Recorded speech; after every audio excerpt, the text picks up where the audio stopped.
सदाचार अर्थात श्रेष्ठ पुरुषों का आचरण। श्रेष्ठ किसे कहते हैं?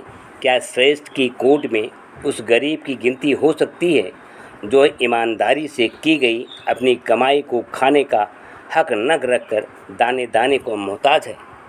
एक पुरुष एक स्त्री के रहते दो दो चार चार और अधिक विवाह भी कर सकता है, तो भी हिंदू और इस्लाम धर्म के अनुसार उसके सदाचारी होने में कोई शंका नहीं उठ सकती।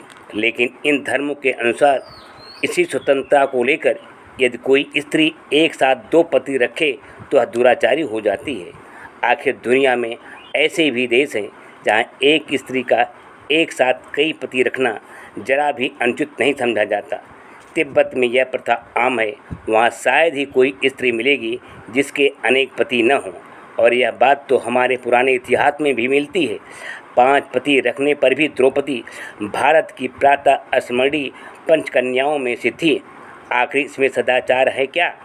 बहुत से देश हैं जहाँ पुराने समय से आज तक बहुपत्नी विवाह प्रचलित है। यदि एक स्त्री के लिए अनेक पति होना खराब है, तो एक पुरुष के लिए भी अनेक पत्नियां होना भी उतना ही खराब है। अरे एक धनी और शक्तिशाली व्यक्ति पुराने समय से आज तक विवाहिता स्त्रियों के अतिरिक्त भी अनेक दासियां और रखैलें रखता आया है। उससे धर्म और ईश्वर का राज उठ गया है। लेकिन आप दुनिया में सिर्फ वही एक देश ऐसा पाएंगे जहां से वेश्यावृत्ति एकदम उठ गई है। क्या हमारे देश में ऐसे सदाचार की खिल्ली उड़ाने वाले सबसे ज़्यादा हिंदू तीर्थ और हिंदू मठ नहीं हैं?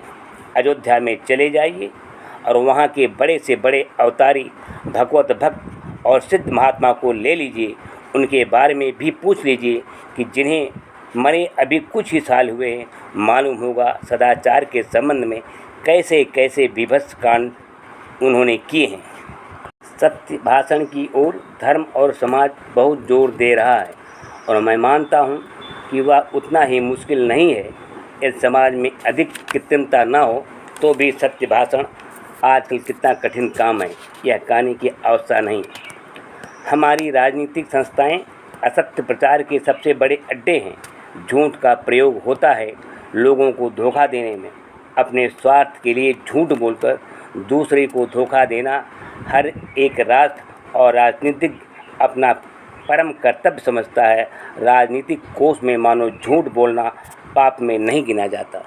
आजकल की बड़ी बड़ी संपत्तियां, बड़े बड़े पद, ऊंचे ऊंचे सम्मान झूठ बोलने से ही मिले हैं। खाने के लिए सदाचार सत्य और हैं, और करने के लिए किसी के ऊपर पूरी तरह से विश्वास नहीं। इसका परिणाम हो रहा है कि स्त्री पुरुष को वंचित करना चाहती है और पुरुष स्त्री को, पिता पुत्र को धोखा देना चाहता है और पिता को। आखिर इस प्रकार की वंचना अराजकता का जिम्मेदार कौन? उत्तर मिलता है हमारा समाज। जिन लोगों को चोरी बंद करने का काम मिला है, यदि वे खुद वही काम करते हों तो उनके लिए चोरी कैसे बंद होगी? पुलिस चोरों को पकड़ने और चोरी रोकने के लिए अपने को जिम्मेदार समझती है, लेकिन चौकीदार और कांस्टेबल ही नहीं, थानेदार, इंस्पेक्टर और ऊपर के अफसर तक हाथ गर्म कर देने पर ही काम करते हैं। सभी लोग जानते हैं कि 100 में 90 थानेदार रिश्वत लेते हैं। देहात में किससे यह बात छिपी हुई है? पुलिस कुछ चोरों को पकड़कर जेल भेजती है, लेकिन क्या कभी किसी ने यह हिसाब लगाया है कितने असली अपराधियों को उसने पैसा लेकर छोड़ दिया? जनता की सरकार के कायम होने पर भी हम पुलिस के इस रवैये में कोई फ़र्क नहीं देखते। ख्याल करने की बात है, जिन लोगों को अपने परिवार की परवरिश के लिए काफ़ी रुपया हर महीने मिल जाता है, यदि वे अवैध आमदनी से हाथ हटाना चाहते तो भूख की पीड़ा से पीड़ित होकर चोरी करने वाले अपने को कैसे रोक सकेंगे? इस वक्त न्यायालय नहीं थे, सिर्फ पंचायतें थी। जिस वक्त कानून नहीं थे, सिर्फ व्यवहार बुद्ध निर्णायक थे।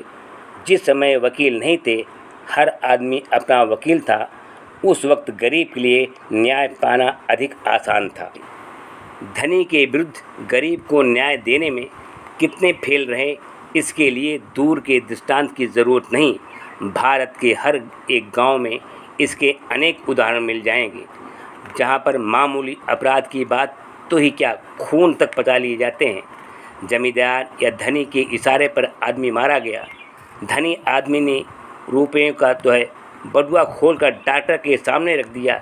डॉक्टर समझता है 10 बरस में जो कमाएंगे वह सामने रखा है, फिर आई लक्ष्मी को ठुकराना नहीं, लिख देता है। दिल कमज़ोर था, चोट साधारण थी और आज मामला दूसरे से दूसरा हो जाता है। कि एक बड़े जमींदार की बात है। एक सुजाती गरीब लड़का उनके पास रहा करता था। एक दिन किसी बात में नाराज़ तरुण जमींदार ने उस लड़के पर पिस्तौल दाग दी। लड़का वहीं ढेर हो गया। लाश फुकवा दी गई और थाने के दरोगा को बुलाकर एक भारी भरकम रकम उसके सामने पेश की गई। रुपए की राशि को देखकर थानेदार की आंखें चमक उठी। एक दूसरे धनी जमींदार की बात है। वह अपने रूपदाप के लिए पास पड़ोस के बहुत से गांव में मशहूर था। उनके गांव में एक आदमी ने एक मैना पाल रखा था। मैना आदमी की बात बोलता था। इसकी खबर जमींदार साहब को लगी। झट मैना मांग लेने को आदमी के पास भेजा। गरीब ने दुनिया के अनुभव से बहुत शिक्षा नहीं ली थी। अपने प्रिय पालतू पशु पक्षी में आदमी का पुत्र स्नेह हो जाता है। उसी स्नेह से अंधा होकर उस मैना को देना नहीं चाहा। यह खबर जब जमींदार को मिली तो वह आग बबूला हो गया। तुरंत उसने एक पहलवान सिपाही उसे मार कर मैना छीन लेने के लिए भेजा। सचमुच गरीब को जान से खत्म कर मैना पकड़ मंगाया। मुकदमा अदालत तक गया तो ज़रूर, लेकिन जमींदार साहब को एक दिन की हवाला तक खाने की नौबत नहीं आई है। आज के कानून की करामात और आज के न्याय का नमूना। न्याय सस्ता और सुलभ नहीं है, बल्कि ज़बरदस्त शत्रु के मुकाबले में वह दुनिया की सबसे महंगी चीज़ है। स्टैंप का पैसा दिए तो गरीब अदालत में दरखास्त भी नहीं दे सकता, और फिर स्टैंप भी तो काफ़ी नहीं है। वहाँ चाहिए वकील और मुख्तार को फीस, पेशकार और रिश्तेदार को नजराना, अर्दली और चपरासी को भेंट। आजकल के अधिकारी और कर्मचारी जल्द से जल्द धनी बनना पसंद करते हैं। जिसे 40-50 हज़ार तनख्वाह मिलती है, वह भी चाहता है कि पास में मोटर रखना। वह भी चाहता है कि वह और उसकी स्त्री सहबाबी ठाठ से रहे, उसके महल में राजमहल का समा दिखाई दे और उसके बच्चे और बच्चियां हाई फाई स्कूलों में पढ़ें। शादी ब्याह में बड़े बड़े तिलक दहेज दें और दोनों हाथों असरफियाँ लुटाएं। उसकी पार्टी में बड़े से बड़े हाकिम और रईस शामिल हों, जिनके लिए देसी और विलायती सब तरह के सुंदर से सुंदर भोजन परोसे जाएं। आजकल के हमारे हकीमों की जब ये हार्दिक लालसाएँ हैं तो रुपए की चमचमाहट उन्हें क्यों न अपनी ओर आकर्षित करेगी। अगर किसी को रिश्वत लेने में संकोच होता है तो या तो इसलिए कि वह कम है अथवा भेद छिपा लेने में कठिनाई होगी। के छोटे मोटे अधिकारियों की बात तो छोड़ दीजिए, हाई कोर्ट के जज तक रिश्वत लेते पाए गए हैं और इसे मुकदमा लड़ने वाली जनता खूब जानती है। लोगों की संतानों के लिए तो पहले पढ़ना ही मुश्किल है और पढ़ लिख कर योग्यता प्राप्त करने पर भी बड़ी बड़ी नौकरियों के लिए अपेक्षित सिफारिशों वे नहीं जुटा सकते। परिणाम यह हो रहा है कि हर तरह की बड़ी बड़ी नौकरियों में लखपतियों, करोड़पतियों और बड़े बड़े जमींदारों, धन्ना सेठों के बेटे ही भरे पड़ रहे हैं, वही नियुक्त हो रहे हैं।